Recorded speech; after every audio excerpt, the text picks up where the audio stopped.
दोस्तों, आपने ये नारा तो सुना होगा, बिहार में बहार है, नीतीश कुमार है, सुशासन बाबू का राज है। लेकिन उसके बावजूद दलितों के बस्तियों में जिस तरह से आग लगाई गई, जिस तरह पर उस पर अत्याचार किया गया, इसी को लेकर जो है एमआईएम के बिहार प्रदेश अध्यक्ष अमूढ़ विधायक अख्तरुल ईमान ने क्या कुछ कहा है, देखें।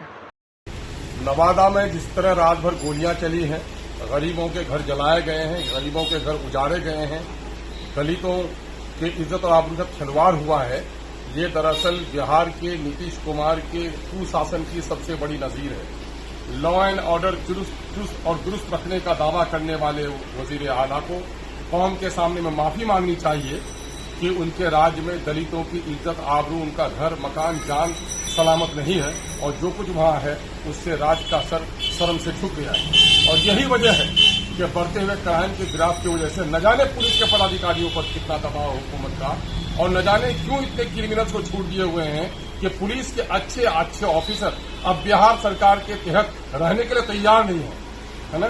लांडे जी एक अच्छे पुलिस ऑफिसर थे, उनके लॉ एंड ऑर्डर का क्या कहना, लेकिन उन्होंने भी उकसाकर आज बिहार सरकार की मुलाजमत छोड़ दी और आईपीएस की नौकरी छोड़कर बिहार के इस कुशासन के खिलाफ लड़ाई लड़ने का इरादा किया है।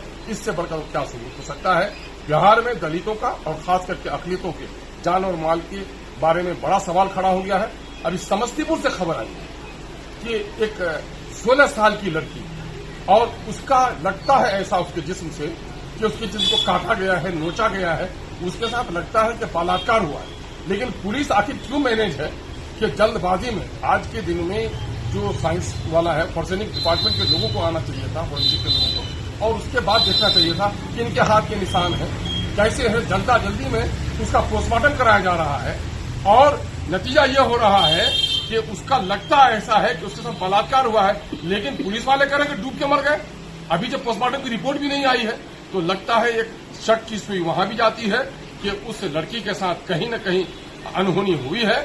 और उसके जो माता पिता है, परिवार के लोग जो इंसाफ मांगने के लिए आए, पुलिस दमनकारी नीति करती है, उस पर डंडे चलाती है।